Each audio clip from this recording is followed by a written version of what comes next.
guys.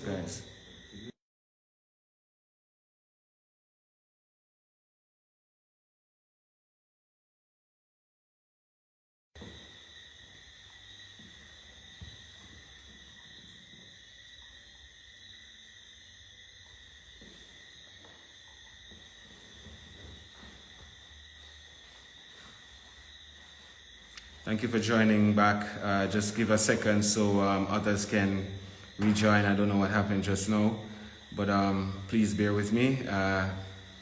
Yeah, there's a lot happening, and I'd love to have my say as to everything that's transpired within the last 24 hours. So we're almost back to where we were just now, so apologies, I don't know what happened. If we happen to get kicked off again, I ask you to kindly rejoin so we can get to the very important matters at hand. Now, as I was saying earlier, I always prefer to speak from the heart.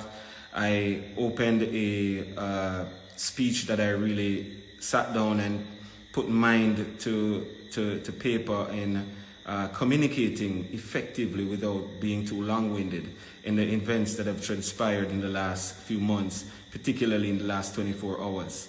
Now, I'm going to go to this speech, right? But I'd still want to talk with you just for a little bit after. But I'd want you to hear exactly it is what I want to say tonight to you, the people, the good people who have joined me tonight. So, here we go. People of Accompong, Maroons of Cockpit Country, brothers, sisters, and friends around the world, I see some enemies. In fact, I think we'd be fooling ourselves if we did not get the message from this weekend's attempt at a constitutional coup and didn't realize that there were some enemies amongst us. Tonight, I wish to categorically denounce the actions of a handful of Maroons, both locally and internationally, who have aligned themselves with foreign elements for reasons leading to greed and power to negotiate and control mining monies that would only filter to the hands if they were to accomplish their deceptive plans. The acts carried out by the names I will begin to call out have all engaged in a massive scheme to assassinate the character of my administration and myself, which has manifestly created a defamation case. They have been aided and abetted by officials belonging externally to other entities, as well as mainstream media proxies and propaganda accounts, which aim to remove me as the democratically elected leader of the Accompong Maroons of Trelawney Town. The names are as follows: Vivian Cornish, Veronica Reed, Alrina Wright, Mavis Williams, Etta Rowe, Oral Chambers, Herbert Wright, Basil Dunn, Roy Blake, William Anderson, Merdy Rowe, former Colonel Merdy Rowe, who was also a candidate in the previous election, and head of the council, which was created outside of the current constitution. Ferron Williams, former colonel, who was also ousted in the last election, is the head of the Security Council, which crafted the document, which was also circulated. Audie Rowe, Hedley Hutchinson, Daniel Barrett, one other notorious member, Paul Williams, Joshua Robertson, Herbert Foster, Aubrey Williams, Ina Lawrence, Frank Lennon, Sidney Rowe, and Linval Barrett, Maisie Gardner, Delroy Stedman, Sheldon Wallace, Joshua Robertson, Fabian Rowe, who I believe is a serving member in the Jamaica military, and O'Neill Anderson, Jason Martin, Peter Simpson, Andrew Rowe, and Garth Chambers. All have engaged in an unconstitutional act. Now, we're still awaiting confirmation from these members because some have already reached out to me directly, and that I will disclose at a later date. There is absolutely no provision in the lawfully ratified constitution of Accompong that allows Council of Elder, a so-called Grand Council, and a so-called Security Council to engage in secret meetings and secret voting behind closed doors and to oust a lawfully sitting chief. Furthermore, the so-called meeting that took place yesterday at the primary school did not actually take place. We were at the primary school up to late yesterday evening completing work on renovating the playing field. So I can guarantee and assert personally that this is a false claim and false act that is being spewed across the media in a libelous manner. No impeachment meeting, investigation, or trial was ever called to order or executed by the full Maroon Council as required by the Maroon constitutional law. Under my administration, Accompong Town has had the most town hall meetings of any of the chiefs in previous administration. To date, we've had 18 town hall meetings in 18 months. Yes, I've been in office 18 months. At no point in time have these people who I've just mentioned once attended a town hall meeting or openly aired any grievance. Furthermore, many of the named persons just now do not reside in Accompong.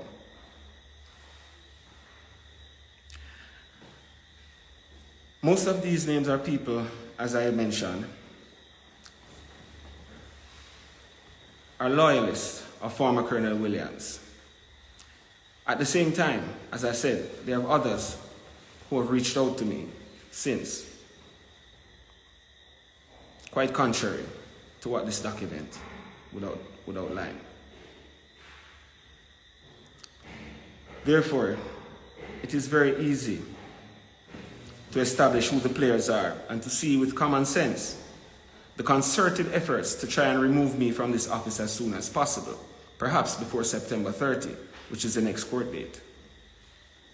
There has been much evidence released recently to the public since the efforts to have a joint operation with the Jamaica Constabulary Force did not materialize, which can prove that Ferron Williams, his previous administration, misappropriated and possibly embezzled Maroon funds from the Accompong Town bank account.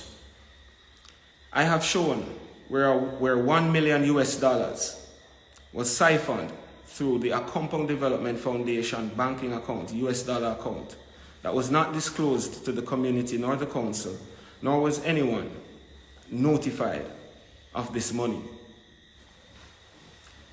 Mr. Williams and his associate, Timothy McPherson, were the only two signatories on this account. When Mr. McPherson was questioned recently on his sojourn here to Accompong, he declared that that was a personal account and not the state account, even though it was created under the entity registered Accompong Development Foundation. To this date, there's no accountability as to where those funds went, but we do have physical printouts and also ledgers showing where these monies would have been sent to, many accounts to which monies were transferred to, many elements and factors external to Accompong and Accompong's governance, particularly the Maroon Secretariat, which is now known as YCOIL, showing up in this bank account. Many issues, many individuals, from my community receiving monies from this account. Within less than 2 years, approximately $1 million. And just this one account that was found was siphoned, and to this day we have not received any answers. This building that I'm now sitting in was built as a part of a banking venture to which the said players were part and party to. This building was announced with a groundbreaking ceremony to the community as a town hall building, meaning the office of the chief, the meeting rooms, and staff headquarters would be located and operate in perpetuity, similar to the White House, King's House, etc. Mr. Williams has returned this year claiming the building, saying it's his personal property. I'm bringing this to the light of the people. This information was shared, made public, and I still have not been contacted by the authorities, having already sat with Mocha for 2.5 hours, expressing and sharing information, and also making a personal report at the Manatee Police Station over a year ago.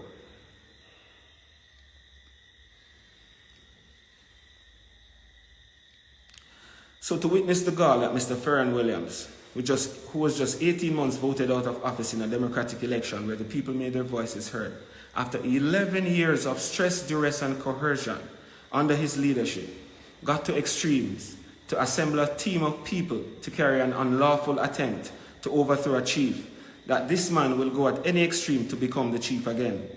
The question each person with a good sound mind and reason must ask: why not honor the law as the people's will, as is the people's will?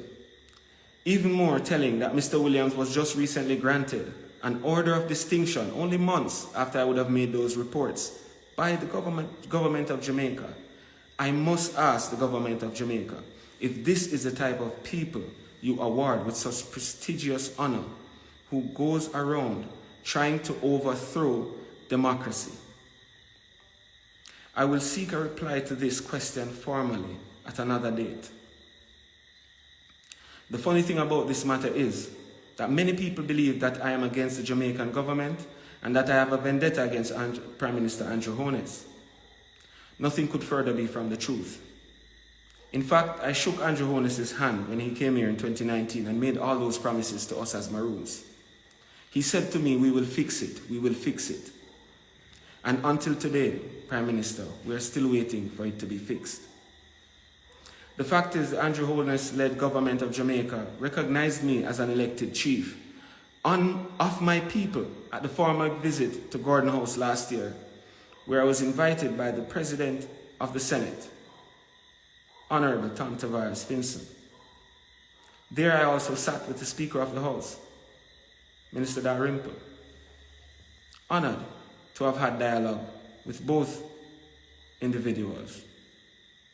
There have been issues indeed, but nothing that we as grown people cannot handle.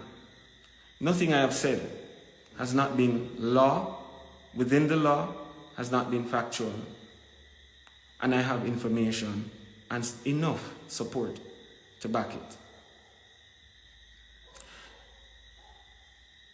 As history has shown us, the enemy is not always the outsider or a foreigner.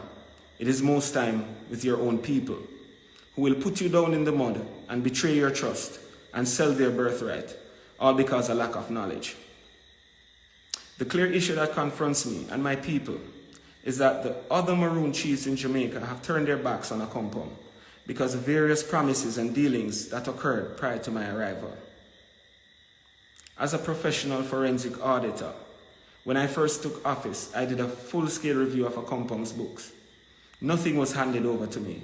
I only got keys to a bus, 2 expired contracts, and 1 bank book from former Ferron Williams.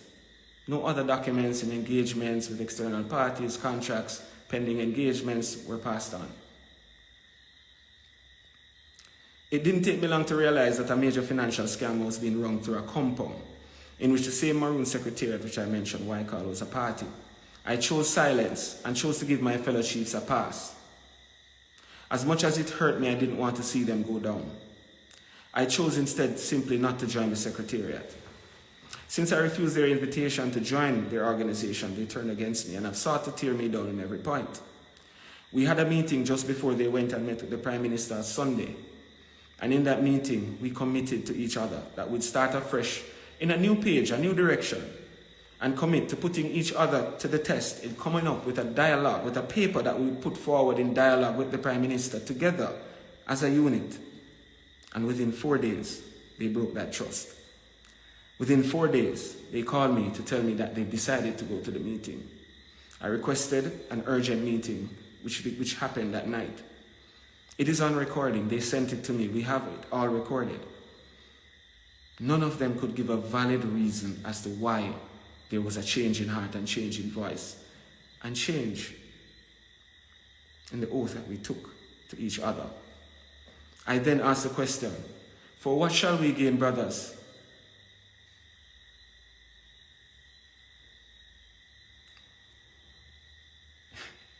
It really hurts. For what shall we gain? To dispose of thine brother, to satisfy the egos of others.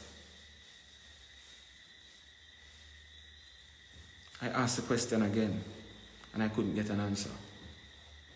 And that's where I left that conversation.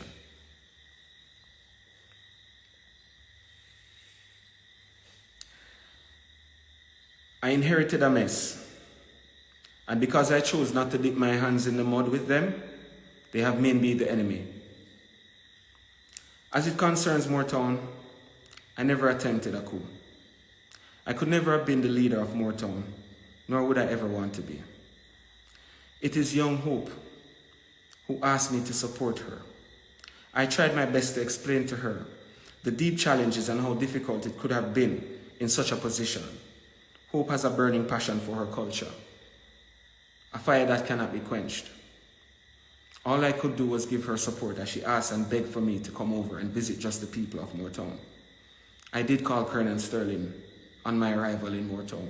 He told me he was away and in the bush and could not see me at that time, but he would convene with me if he was down within time. He didn't.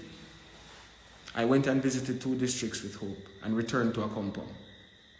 The following week, carrying out their own process as they would have exercised it in past, an article was published that I was stopped heading to Moortown, which was false. I was in Accompong, reading that Gleaner article saying I was stopped by police heading into Moortown. False.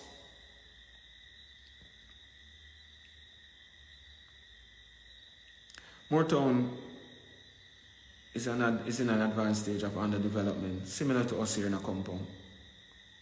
I saw this for myself when I went there. The truth is, Hope wanted change, and she wanted change badly. Just like so many of us young, bright, aspiring young minds in these crevices and corners of what you know as Maroon communities. Hope was of age. I was a true Maroon, descendant of Nanny, to challenge any issue in her community that troubles her. There is no electoral office for the Maroons, so there is no other way for her to make her challenge notified than when she did in writing to Colonel Sterling and to the police and to other agents of his council, so the protocols would have been observed. I merely went to visit the people of the districts in Moortown, and I apologize to anyone in Moortown who felt I may have been there otherwise. I take a step back and stand to support you in anything you wish for me to support you in, whether as chief or otherwise. My honor is to the name and the birthright of Maroons. We are one.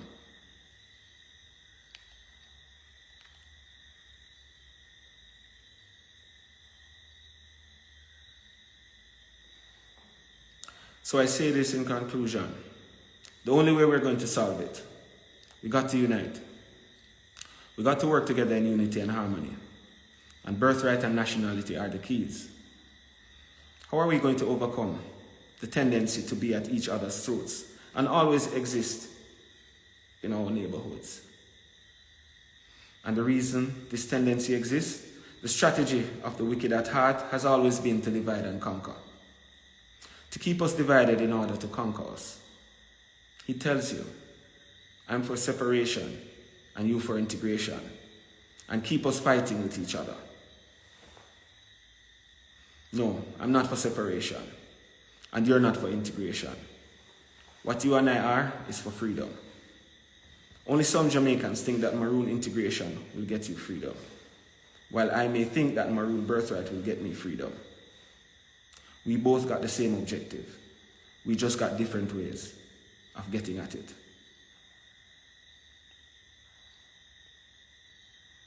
Since the ratification of the Maroon Constitution that was adopted in 2004, with Colonel Ferron Williams was also sworn under the Maroons, have strived towards honoring the laws as much as we have honored the 1738 Peace Treaty. The problem here, as I have repeated, is greed and power. What is in the dark must come to light, and my administration will continue to protect the democracy we have created within the Maroon territory so as to become a part of a civilized world. If Maroons who are listening to me right now do not understand the magnitude of this situation and that there are forces willing to take away what our foreparents left for us, and some of these people are Maroon traitors who would have sold out for promises of wealth. To those turncoats, I will say this. It will be the ballot and preserving our birthright, or it will be self-destruction. It will be liberty, or it will be death. And if you're not ready to pay the price, don't use the word freedom in your vocabulary. I honor you and thank you tonight for joining me.